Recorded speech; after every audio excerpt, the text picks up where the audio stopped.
सुखा सद्धम्मदेशना सुखा संघससामग्गी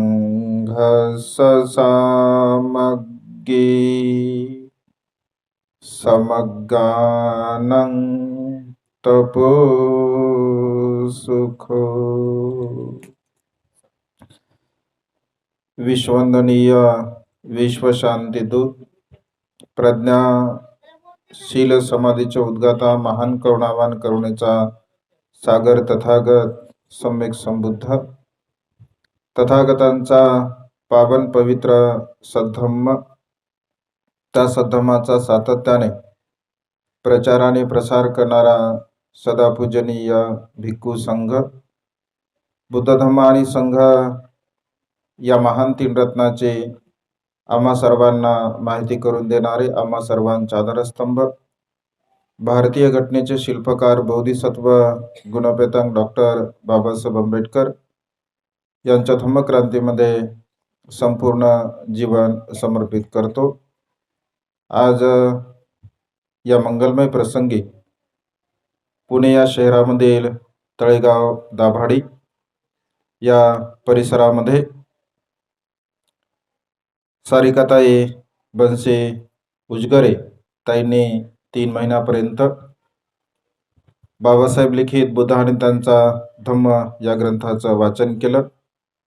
त्याचप्रमाणे त्यांच्या सहकारी उपसरपंच आशाताई हरिभाऊ भवार व सर्व श्रद्धासंपन्न उपासक उपासिका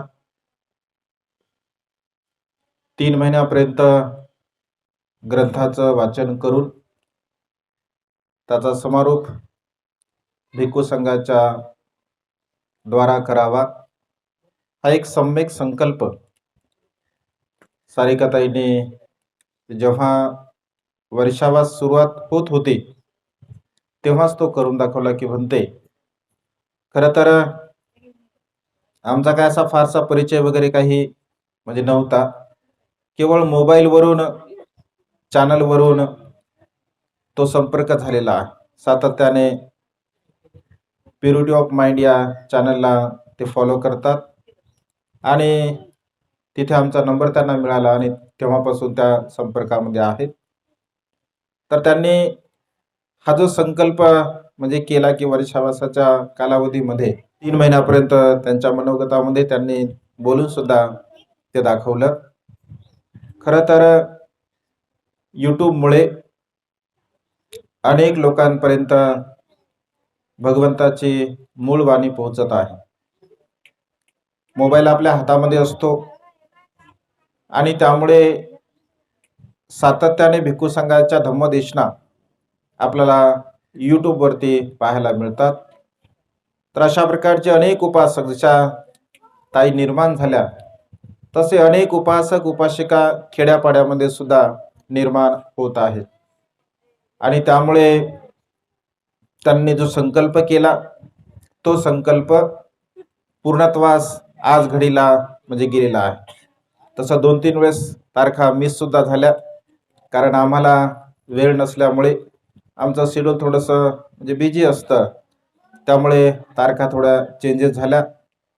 तरी पण ही तारीख आजची मिळाली आणि त्यांनी जो संकल्प केला तो संकल्प त्यांनी आज म्हणजे पूर्णत्वास नेलेला आहे। खरं तर मनुष्याच्या जीवनामध्ये चांगल्या प्रकारचे संकल्प करणं आणि ते संकल्प केल्यानंतर त्या संकल्पाला पूर्णत्वास नेणं हे अत्यंत महत्त्वपूर्ण आहे। बरेच लोक संकल्पच करत नाहीत आणि संकल्प कसा करावा हे बऱ्याच लोकांना समजत सुद्धा नाही का नेमका आपण काय संकल्प केला पाहिजे। जसं आमचे गायकवाड आई आहेत, अमित आहे, अमितचा संकल्प आहे की मी जर आयएस अधिकारी बनेल, जर समजा आयएस अधिकारी जर नाही बनलो तर भिक्खू बनेल। जे संकल्प कसा असतो बघा, म्हणजे उदाहरण सांगत आहे मी तुम्हाला की मनुष्याचे संकल्प कसे असतात। एक तर सेवा करायची समाजाची, आयएस अधिकारी जर बनेल तर समाजाची चांगली सेवा करेल. जर समजून घ्या मी प्रयत्न केला आणि त्याच्यामध्ये जर यश नाही आलं तर पुन्हा भिक्खू बनेल आणि समाजाची सेवा करेल. खरं तर हे माता पित्यांचं सुद्धा पुण्य असतं. कारण माता पिता जशा प्रकारचे संस्कार आपल्या मुलांवरती देत असतात तर तशा प्रकारे आपले मुलं सुद्धा घडत असतात. आणि त्यामुळे आमच्या गायकवाडही धार्मिक आहेत. बुद्ध धम्म संघाच्या प्रती त्यांच्या मनामध्ये श्रद्धा आहे. आमच्या सोबत बुद्धगयाला सुद्धा आल्या होत्या.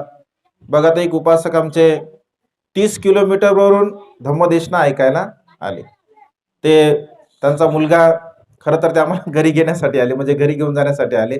त्याची इच्छा आहे की जाताना आपण घरी यावं. जाता जाता त्यांचा लहान मुलगा म्हणते यायचं बरं आमच्या घरी. म्हणजे ही जी श्रद्धा आहे, ठीक आहे, 3 रत्नांच्या प्रती जो श्रद्धा भाव आहे, तर हा श्रद्धा भाव माता पित्यांमध्ये जर तशा प्रकारचं धम्मबल असेल तर जसं आपण म्हणतो व्यवहारामध्ये जसं बीज असेल तसं फळ असतं. म्हणजे माता पिता जर चांगले असतील, धार्मिक असतील, संस्कारित असतील, शीलवान असतील, गुणवान असतील तर मुलं सुद्धा तशा प्रकारे बनू शकतात. आणि त्यामुळे धम्माचा वारसा, बाबासाहेब असं म्हणतात की संपत्तीचा वारसा तर मिळतोच, तुम्ही दिला तरी मिळतो आणि नाही दिला तरी मिळतो. आणि जर समजून घ्या जर मिळाला नाही तर भांडण करून तो आम्ही मिळवतो. म्हणजे असं होते ना व्यवहारामध्ये संपत्तीचा वारसा मिळवत असताना. परंतु धम्माचा वारसा फार कमी लोकांना लाभत असतो. फार कमी लोकांना तो धम्माचा वारसा मिळतो. आणि बाबासाहेबांच्या महान पुण्याईमुळे हा पवित्र सद्धम्म आपल्याला म्हणजे प्राप्त झालेला आहे. ताईने संकल्प केला की जिथे खरं तर त्या सुरुवातीपासून म्हणजे प्रत्येक गोष्ट त्या माझ्यासोबत काही अडचण आली तर ते शेअर करतात की भंतेजी अशा अशा प्रकारचं होत आहे. मी त्यांना स्पष्टपणे आणि तुम्हाला सुद्धा सांगतो की आपल्यासोबत जर धम्म असेल, आपल्यासोबत जर धम्म असेल आणि आपण जर प्रामाणिकपणे काम करत असेल, धम्माचं काम जर आपण करत असेल तर आपल्यावरती कितीही संकट आले, म्हणजे कितीही समस्या आल्या तरी सुद्धा आपण डगमगता कामा नाही. कारण आपण धम्माचं काम करतोय. आणि धम्माचं काम करत असताना मनुष्याच्या जीवनामध्ये समस्या येत असतात. काय येतात? कारण ती परीक्षा असते, ती आपली परीक्षा असते. चांगलं काम करण्यासाठीच विरोध होतो. वाईट काम करण्यासाठी लोक मदत करतात, वाईट काम करण्यासाठी लोक मदत करतात. जर एखादा म्हणत असेल की मला दारू प्यायला पैसे नाही आहेत, जरा देता का उसने, लगेच दिल्या जातात. का? कारण त्यांना वाईट संस्कार म्हणजे वाईट मार्गाला लावण्याची एक लोकांना सवय असते. आणि त्यामुळे धम्म कार्य करत असताना आपल्या जीवनामध्ये अडचणी येऊ द्या, समस्या येऊ द्या, विरोध होऊ द्या, आपण खंबीरपणे आपल्या स्वतःवरती विश्वास ठेवला पाहिजे. कारण आपण जे काही काम करतो ते धम्माचं काम करतो. धम्माचं काम करत असताना आपण स्वतः आपलं स्वतःचं समर्पण देत असतो. आणि त्यामुळे निश्चितपणे येणाऱ्या संकटांना समोर करून आपण हे धम्मकार्य सातत्याने करत राहिलं पाहिजे. भगवंत असे म्हणतात की या संसारामध्ये अनेक प्रकारच्या प्रवृत्त्या असतात, अनेक प्रकारचे लोक असतात, वेगवेगळ्या स्वभावाचे लोक असतात. तर आज या प्रसंगी एक छोटासा भगवंताचा उपदेश मी तुम्हाला सांगणार आहे की मानवी जीवनामध्ये हे जे कुशल कर्म आपण करतो, पुण्यकर्म करतो, तर हे कुशल कर्म, हे पुण्यकर्म किती महत्वपूर्ण आहे. कारण मनुष्याचा स्वभाव हा सारखा नाही आहे. प्रत्येक मनुष्याचा जो स्वभाव असतो तो भिन्न भिन्न असतो. वेगवेगळ्या प्रकारे मनुष्याचा स्वभाव असतो आणि सारख्या स्वभावाचे मनुष्य आपल्याला पाहायला मिळत नाही. आपल्या परिवारामध्ये सुद्धा सारख्या स्वभावाचे नसतात. काही काही मुलं गुणवान असतात, शीलवान असतात, काही मुलं वेगळ्या मार्गाने जाणारे असतात, म्हणजे सगळ्याच बाबतीमध्ये. आणि त्यामुळे व्यवहारामध्ये सुद्धा भगवंताने मानवी मनुष्याचा स्वभाव सांगताना 4 प्रकारचे स्वभाव भगवंताने सांगितलेले आहे. एक वेळचा प्रसंग आहे, जसं हा जो उपदेश आहे, हा उपदेश काश्यप सम्यक संबुद्धाच्या म्हणजे काळातील आहे. काश्यप सम्यक संबुद्धाच्या काळामधला हा संदर्भ बौद्ध साहित्यामध्ये आपल्याला पाहायला मिळतो. एकदा काश्यप सम्यक संबुद्ध जनसमूहाला उपदेश करताना दानाच्या संदर्भामध्ये, शिलाच्या संदर्भामध्ये उपदेश करत असतात. आणि तो उपदेश करताना भगवंत असे म्हणतात की दान पुण्य कर्म करणाऱ्याचे 4 भाग आहेत, म्हणजे 4 प्रवृत्ती आहेत मनुष्यांच्या कुठल्याही प्रकारचं कार्य करत असताना. जसं पहिल्या प्रकारामध्ये एखादा मनुष्य दान पुण्य करतो, जे स्वतः तो करत असतो, परंतु स्वतः करत असताना इतरांना मात्र तो सांगत नाही की दान पुण्य केलं पाहिजे. इतरांना तो काही बोलत नाही, स्वतः मात्र तो दान पुण्य करतो, स्वतः शिलाचं पालन करतो, स्वतः प्रज्ञेचा अभ्यास करत असतो. हा एक प्रकारामध्ये दान कर्म करणारा मनुष्य. दुसऱ्या प्रकारामध्ये भगवंत असे म्हणतात की स्वतः काहीच न करणे, स्वतः काहीच न करणे, परंतु इतरांना मात्र तो नेहमी सांगतो. व्यवहारामध्ये लोक आपल्याला पाहायला मिळतात, स्वतः तर काहीच करत नाहीत, परंतु इतरांना मात्र सांगताना ते नेहमी सांगतात की असं केलं पाहिजे, तसं केलं पाहिजे, हे केलं पाहिजे, ते केलं पाहिजे, कारण तसं करणं चांगलं आहे. ह्या दुसऱ्या प्रकारामध्ये. तिसऱ्या प्रकारामध्ये भगवंत असे म्हणतात काही काही लोक स्वतःही करत नाही, आणि जर समजून घ्या दुसरं कोणी करत असेल तर त्यांना करू सुद्धा देत नाही, म्हणजे त्या करण्यामध्ये अडथळा आणतील किंवा त्या करण्यामध्ये कुठल्या ना कुठल्या प्रकारच्या समस्या निर्माण करतील. म्हणजे स्वतःही कर्म करू द्यायचं नाही, आणि इतर कोणी करत असेल तर त्यांना सुद्धा ते कर्म करू द्यायचं नाही. चौथ्या प्रकारामध्ये भगवंत असे म्हणतात काही काही लोक म्हणजे स्वतःही चांगल्या प्रकारचं कर्म करतात, दान कर्म करतात, शील पालन करतात, परंतु इतरांना सांगताना सुद्धा ते तशाच प्रकारचं सांगत असतात की हे कर्म करणं अत्यंत चांगलं आहे, चांगली गोष्ट आहे, हे केलं पाहिजे. तर ह्या 4 प्रवृत्त्या या संसारामध्ये आपल्याला पाहायला मिळतात.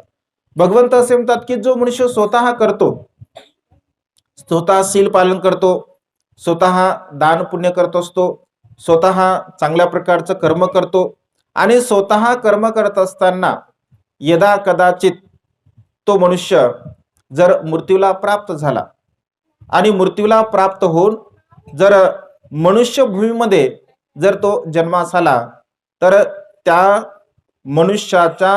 मनुष्याला अनेक प्रकारचा लाभ होत असतो. कारण त्याने शील पालन केलं असतं, त्याने दान पुण्य केलं असतं, त्याने प्रज्ञेचा अभ्यास केला असतो, परंतु त्याच्या भोवताल जे लोक असतात, म्हणजे अपतिष्ठ जे असतात, तर ते मात्र अत्यंत ना सिलवान असतात, ना गुणवान असतात, ना सदाचारी असतात, ना दान पुण्य करणारे असतात, म्हणजे त्यांना कोणत्या प्रकारचा लाभ प्राप्त होत नाही. दुसऱ्या प्रकारामध्ये भगवंत असे म्हणतात की तुम्ही थोडं जर चिंतन केलं, समजून घ्या, म्हणजे हा जो उपदेश आहे भगवंताचा, या उपदेशाच्या संदर्भामध्ये जर थोडं चिंतन केलं तर हे 4ही प्रकारचे लोक आपल्या भोवताल आपल्याला पाहायला मिळतात, आपल्या आजूबाजूला आपल्याला पाहायला मिळतात, आपल्या परिवारामध्ये सुद्धा हे 4ही प्रवृत्तीचे लोक आपल्याला पाहायला मिळत असतात. कारण भगवंताची जी वाणी असते, चिरं तिठंतु सद्धम्मो असं आपण म्हणत असतो, म्हणजे सदा सर्व काळ समान रूपाने फळ देणारी भगवंताची वाणी असते. आजही भगवंताच्या काळामध्ये सुद्धा लोक श्रोतापन्न, सकृतागामी, अनागामी, अरंत होत होते. आजही वर्तमान काळामध्ये हे फळ लाभी, फळाचे मार्गाने प्राप्त करणारे लोक आहे, आणि भविष्यामध्ये सुद्धा हे मार्ग प्राप्त करणारे लोक सद्धम्मामध्ये आपल्याला पाहायला मिळतील. कारण भगवंताचा जो धम्म आहे तो सदा सर्व काळ समान रूपाने मनुष्याला फळ देणारा असतो. कारण हा जो मानवी स्वभाव आहे, आणि या मानवी स्वभावामध्ये उत्पन्न होणारे जे काही विकार आहे, या विकाराला अनुसरून भगवंताने मनुष्या उपदेश केलेले आहे. आणि त्यामुळे भगवंत असे म्हणतात की हा जो उपदेश आहे, हा उपदेश मानवी स्वभावाला अनुसरून भगवंताने दिलेला आहे.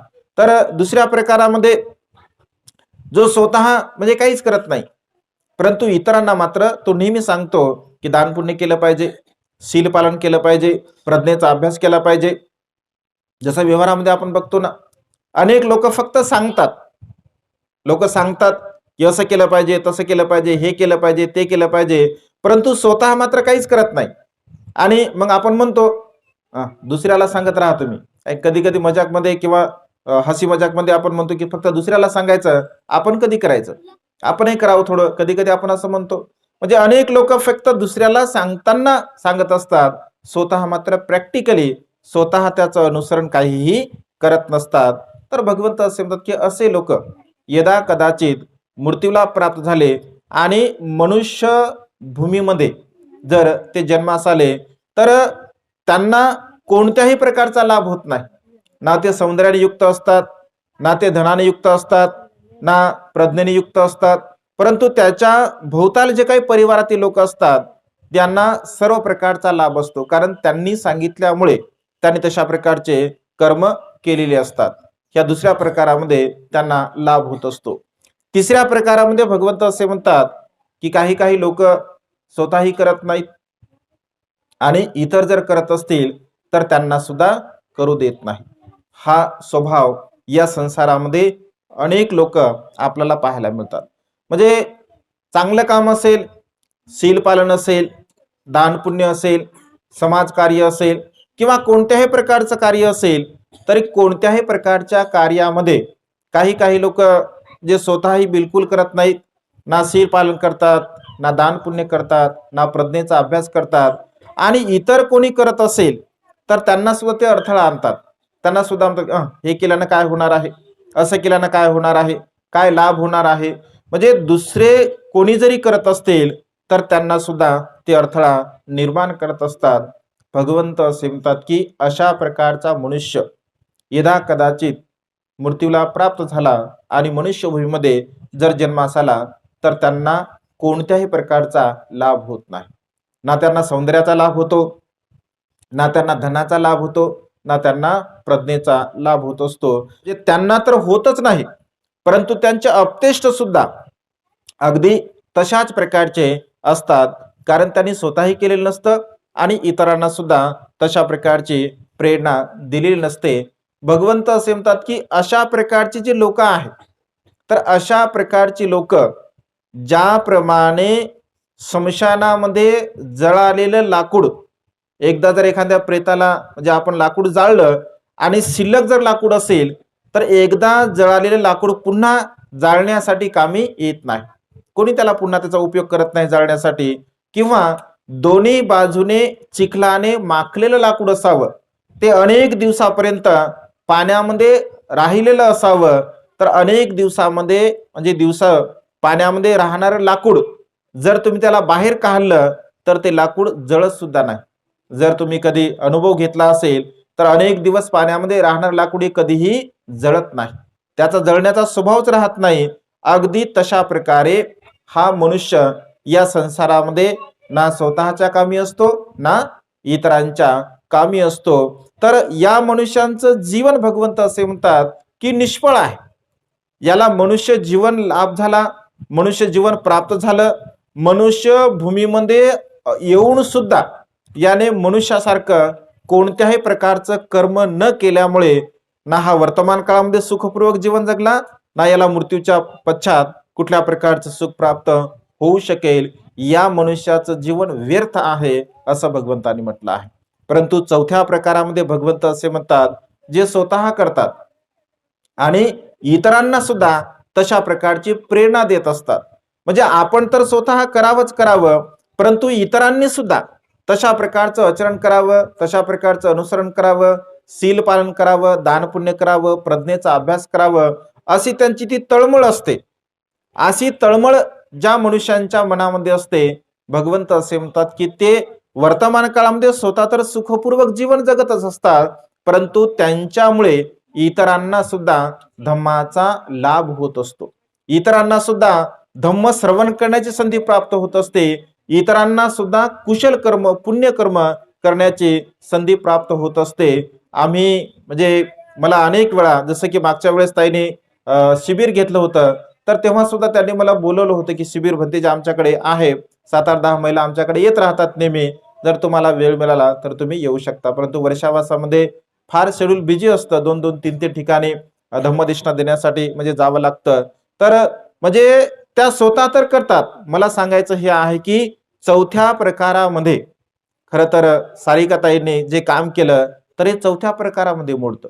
आपण तर धम्म मार्गामध्ये प्रतिष्ठापित व्हायचंच आहे, आपल्याला तर करायचंच आहे ते, परंतु आपल्या सोबत सोबत आपल्या भगिनींना सुद्धा धम्माचा लाभ झाला पाहिजे, धम्माचा फायदा झाला पाहिजे. आपल्या निमित्ताने का होईना, बघा त्यांनी वर्षावासाचं म्हणजे आयोजन केलं, ग्रंथ वाचन केला, म्हणजे त्यांच्या निमित्ताने आज एवढ्या लोकांना धम्माचा लाभ झाला, एवढ्या लोकांना धम्मश्रवण करायला म्हणजे प्राप्त झालं. ही संधी त्यांच्यामुळे आहे. खरं तर त्यांच्या प्रती कृतज्ञ भाव तुमच्या मनामध्ये असला पाहिजे, कारण त्यांनी जर नियोजन केलं नसतं तर तुम्हाला ही संधी प्राप्त झाली नसती. कारण कुणीतरी समोर होणे म्हणजे कुणीतरी समोर होणे आणि समोर होऊन कुठलं कार्य करणे हे अत्यंत महत्वपूर्ण आहे आणि त्यामुळे त्या धन्यवादास पात्र आहे. म्हणजे त्यांना धन्यवाद आपण द्यायला पाहिजे. टाळ्याच्या गजरामध्ये त्यांचं तुम्ही एकदा स्वागत करा, त्यांच्या प्रती साधुवाद व्यक्त करा.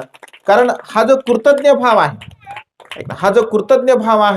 हा कृतज्ञ भाव आपल्या चित्तामध्ये आपण निर्माण केला पाहिजे. खरं तर पुण्यासारख्या शहरामध्ये म्हणजे आज वर्किंग डे आहे की नाही, आज काय सुट्टीचा दिवस वगैरे नाही आहे, म्हणजे वर्किंग डे असताना सुद्धा एवढे लोक त्यांनी म्हणजे एकत्रित केले. काल आम्ही आमच्या त्या रोशनीताई आहेत, रोशनीताई उपरवट, तर त्या ताईच्या गर्भसंस्काराच्या निमित्ताने सुद्धा आम्ही आलो होतो. तर त्यांनी सुद्धा दर महिन्याला म्हणजे भिक्षूंना म्हणजे कसं पुण्य प्राप्त कसं होते बघा लोकांना, म्हणजे दर महिन्यामध्ये त्यांनी सुद्धा तो गर्भसंस्कार केला आणि त्या निमित्ताने अनेक लोकांना धम्माचा म्हणजे लाभ झालेला आहे. म्हणजे त्या निमित्ताने आपण तर कुशल कर्म करतो, पुण्य कर्म करतो, आपल्या निमित्ताने इतरांना सुद्धा कुशल कर्म पुण्य कर्म करण्याची एक संधी प्राप्त झाली पाहिजे. तर चौथ्या प्रकारामध्ये भगवंत असे म्हणतात की आपण मोडलो पाहिजे. चौथ्या प्रकारामध्ये आपण जीवन जगण्याचा प्रयत्न केला पाहिजे आपल्या परीने. म्हणजे माझ्या परीने मी काय करू शकतो, माझ्या स्वतःसाठी मी काय करू शकतो, माझ्या समाजासाठी मी काय करू शकतो, माझ्या परिवारासाठी मी काय करू शकतो, माझ्या समाज बांधवांसाठी मी काय करू शकतो. जसं इथे ते बोधाचार्य आले, म्हणजे बोधाचार्य ते सुद्धा धम्माचं काम करतात.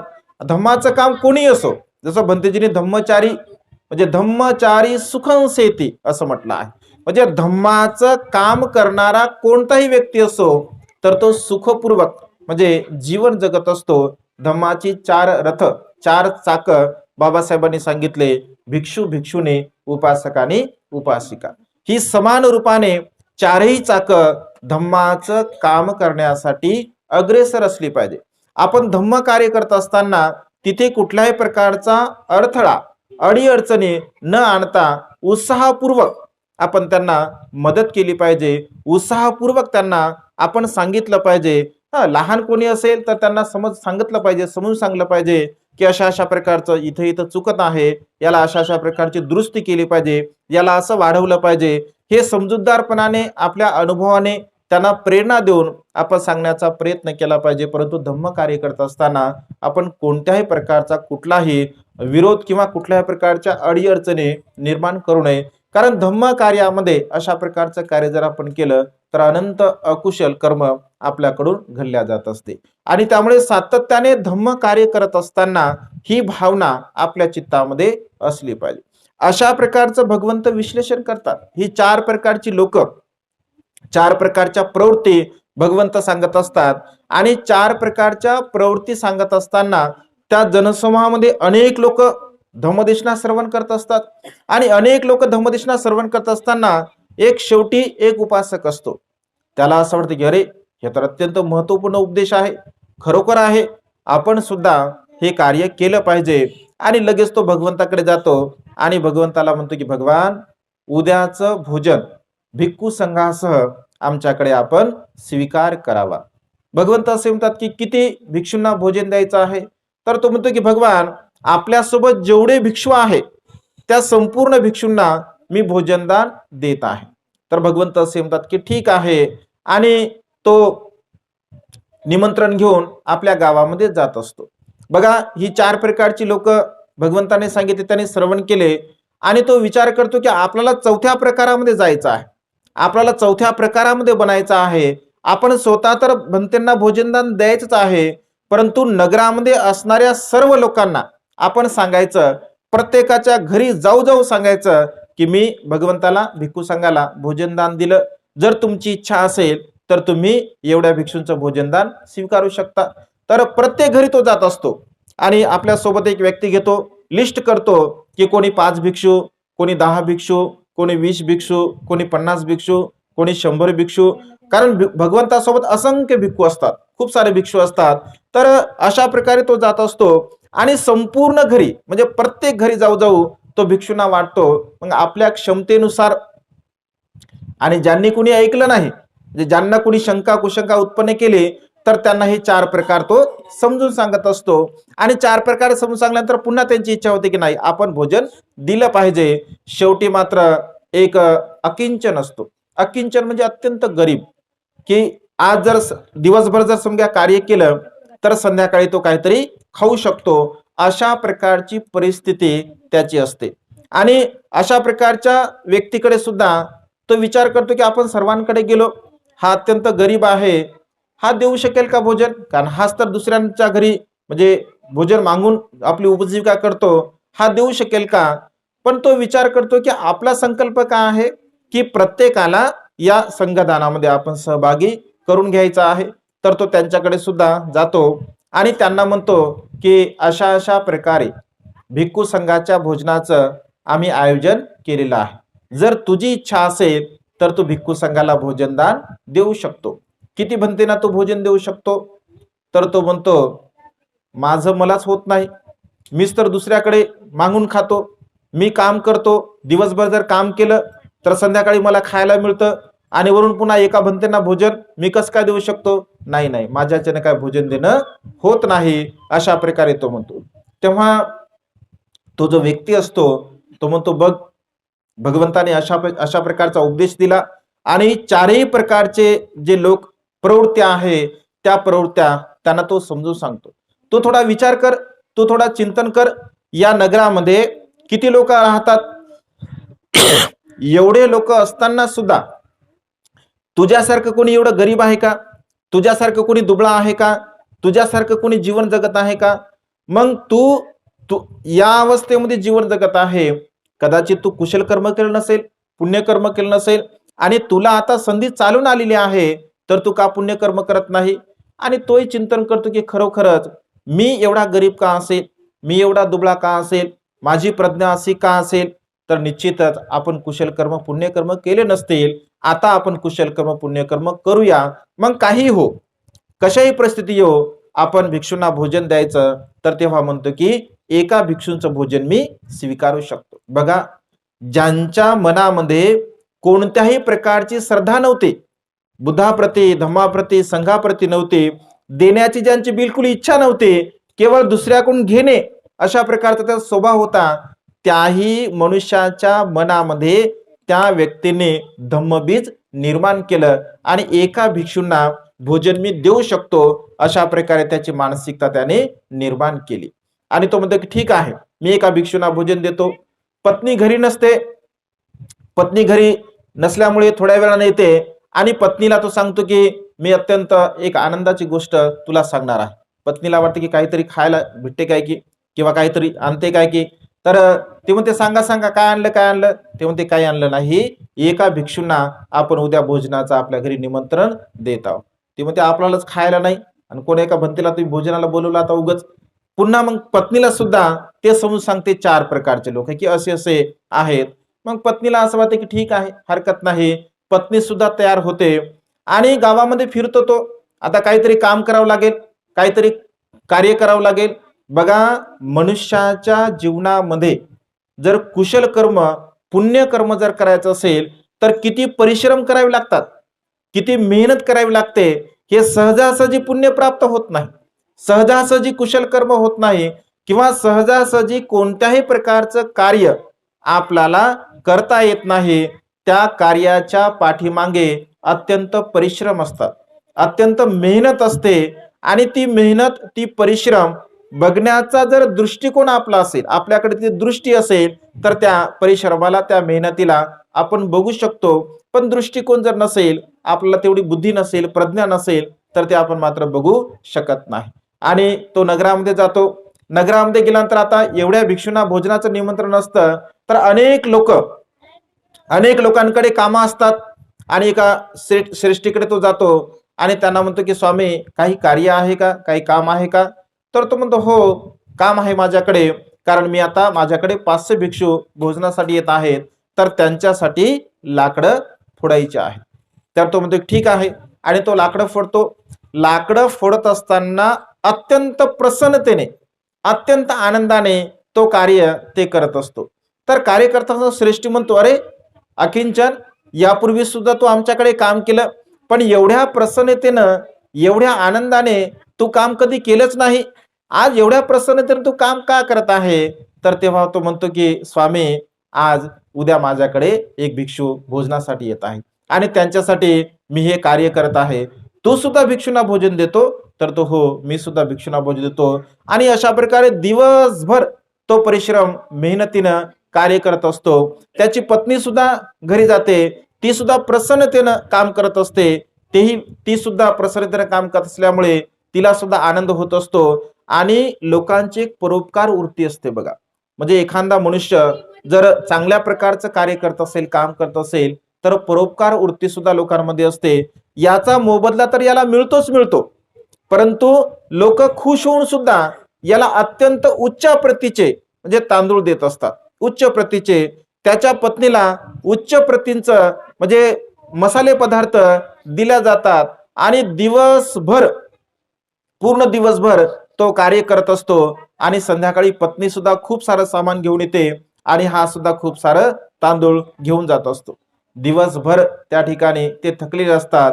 शेवटी पत्नी त्याला सांगते, असं म्हटलं आहे साहित्यामध्ये, असा उल्लेख आहे धम्मपद अठ्ठकथेमध्ये. जर आपण हा संदर्भ वाचला तर डिटेलमध्ये आपल्याला तो वाचायला मिळेल. तर पुन्हा तो नदीवरती जातो, नदीवरती पानं आणण्यासाठी, उद्याच्या भोजनासाठी. कदाचित त्या काळामध्ये पानावरती, आजही पानावरती भोजन दिलं जातं. तर पानं आणण्यासाठी जातो, तर तिथे सुद्धा एक मत्स्य विकणारा, मासा विकणारा व्यक्ती असतो. आणि तो म्हणतो की आज माझ्याकडे पुष्कळ मासे आहे, तर तू असं कर, माझ्याकडे खूप सारे लोक येत आहेत आणि त्यामुळे माझी खूप घाई होत आहे, तर मी तुला वेगवेगळे मासे करून देतो, तर ते मासे तू लोकांना विकण्यासाठी मला मदत कर आणि मी सुद्धा तुला काहीतरी बक्षीस देतो. तर त्याही लोकांचं तो काम करतो आणि संपूर्ण मासे अगदी काही क्षणामध्ये, तर काही वेळामध्ये पूर्णपणे विकून जातात. आणि तो म्हणतो की सर्व विकले? हो, सर्व विकले. तुला काहीच नाही का? तर तो म्हणतो की काहीच नाही. तर त्याने असं म्हटलंय की रोहित मत्स्य त्या ठिकाणी त्याला तो देत असतो आणि मोबदला सुद्धा देतो. पुन्हा तो घरी जातो. घरी गेल्यानंतर साहित्यामध्ये असा उल्लेख आहे, तर तो एक इंद्राचा असा उल्लेख आलेला आहे, परंतु तो एक संदर्भ म्हणून आपण घ्यायला हरकत नाही. तर असं म्हटलं आहे की ते इंद्र त्या ठिकाणी भोजन बनवत असतात. म्हणजे भोजनाचं त्यांच्याकडे येतात आणि त्यांना सांगतात की कोणी म्हणजे काही काम आहे का? हे दिवसभर दोघेही थकलेले असतात. तर ते म्हणतात की हो, आमच्याकडे काम आहे, एका व्यक्तीचं भोजन बनवायचं आहे. आणि तो इंद्र भोजन बनवतो असं म्हटलेलं आहे. दुसऱ्या दिवशी भोजनाचं निमंत्रण ज्या व्यक्तीने दिलेलं असतं, तो व्यक्तींकडे लोक जातात. कोणी 5 भिक्षू, कोणी 10 भिक्षू, कोणी 50 भिक्षू, कोणी 100 भिक्षू, अशा प्रकारे सर्वच्या सर्व आपल्या घरी घेऊन जात असतात.